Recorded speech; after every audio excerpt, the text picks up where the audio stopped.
عرب کے علماء جو جنازہ پڑھا رہے ہیں نا حرم میں، وہ جنازہ بہت ہی غلط ہے. یہ آن دی ریکارڈ، جی میں آن دی ریکارڈ کر رہا ہوں. پاکستان کا ببر شیر یہ بات کر رہا ہے. وہ اتنا مختصر جنازہ ہے کہ اس میں سورۃ الفاتحہ پڑھی نہیں جاتی. میں کہتا ہوں یہ جنازے کا مذاق ہے، میت کا جو ہے وہ استہزاء ہے. یہ جنازہ نہیں ہوتا، اعوذ باللہ استغفر اللہ. یہ جنازہ نہیں ہوتا. آپ نے مولانا صاحب کو سنا، وہ کہتے ہیں کہ سورۃ فاتحہ کے بغیر نماز جنازہ نہیں ہوتا، غلط ہے، میت کے ساتھ مذاق ہے، نماز جنازہ مذاق ہے. تو ایک تو انہوں نے یہ تسلیم کیا کہ جو عرب کے علماء ہیں حرم میں وہ سورۃ فاتحہ کے بغیر نماز جنازہ پڑھتے ہیں. دوسرے ان کے جو فتوے ہیں وہ بڑے بڑے فتوے ہیں، کیونکہ اہل اسلام کا یہ عقیدہ ہے کہ جو نماز کے ساتھ مذاق کرتا ہے وہ اسے دائرہ اسلام سے خارج کر دیتی ہے اور اس کا نکاح بھی ختم ہو جاتا ہے. اب دیکھتے ہیں کہ احادیث میں کیا ملتا ہے. موطا امام مالک کے اندر موجود ہے بڑی مضبوط سند کے ساتھ کہ حضرت ابن عمر رضی اللہ تعالیٰ عنہ وہ نماز جنازہ میں قرآن نہیں پڑھتے تھے. دوسری حدیث موجود ہے کہ حضرت ابو ہریرہ سے جب پوچھا گیا کہ آپ نماز جنازہ کیسے پڑھتے ہیں تو انہوں نے کہا کہ اللہ کی قسم ہے کہ میں تکبیر کہتا ہوں، حمد پڑھتا ہوں، نبی علیہ السلام پہ درود پڑھتا ہوں، اور پھر اس کے بعد انہوں نے دعا پڑھی.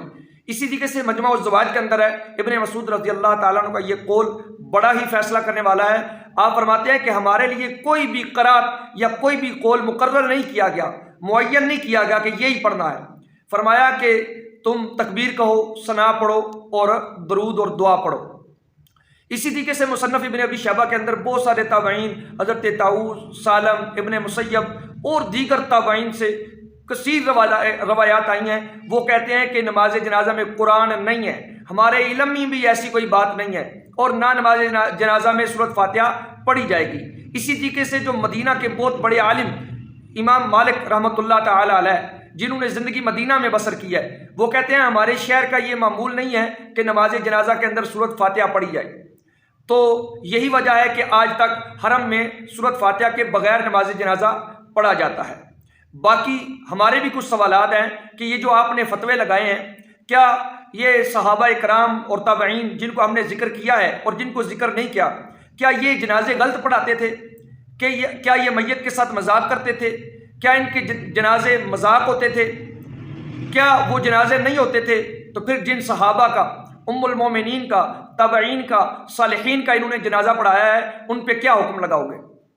اور دوسری بات یہ ہے کہ تم کہتے ہو کہ سورۃ فاتحہ کے بغیر کوئی نماز نہیں، تو یہ نماز بھی نہیں ہوتی تو رکوع اور سجدہ کے بغیر بھی تو کوئی نماز نہیں ہوتی نا، پھر اس کا بھی حکم لگا دو، آئندہ سے رکوع اور سجدے بھی کیا کرو. اور آخری بات یہ ہے کہ دونوں طرف کی جب روایات موجود ہیں کہ کسی نے پڑھی ہے اور کسی نے نہیں پڑھی، تو ہم ان روایات پہ عمل کرتے ہیں جو سورۃ فاتحہ کی قرات نہیں کرتے، کیونکہ ہم کہتے ہیں کہ نماز جنازہ میں قرات نہیں ہے، نماز جنازہ میں دعا ہے، یعنی پہلے ثنا پڑھیں گے، پھر درود پڑھیں گے اور پھر میت کے لیے دعا کریں گے. ہاں ہم بھی کہتے ہیں کہ ثنا کے طور پہ آپ الحمد پڑھ سکتے ہیں، اور بہت سارے احناف پڑھ بھی لیتے ہیں، اور الحمدللہ ہم بھی کبھی کبھی پڑھ لیتے ہیں. تو ثنا کے طور پہ کیونکہ مقام ثنا ہے، مقام حمد ہے، تو اس میں سورۃ فاتحہ پڑھ سکتے ہیں، لیکن قرآن کے طور پہ نہیں، قرات کے طور پہ نہیں پڑھ سکتے. جیسے آپ دعا کے طور پہ نماز میں رب اجعلنی پڑھ لیں یا ربنا آتنا فی الدنیا پڑھ لیں، تو کوئی بھی قرآن کی آیت پڑھیں وہ قرآن نہیں ہے بلکہ وہ کیا ہے؟ دعا ہے. اسی طریقے سے ثنا کے طور پہ آپ فاتحہ پڑھ سکتے ہیں. اللہ تعالیٰ سمجھ کی توفیق عطا فرمائے اور احادیث کی صحیح سمجھ عطا فرمائے.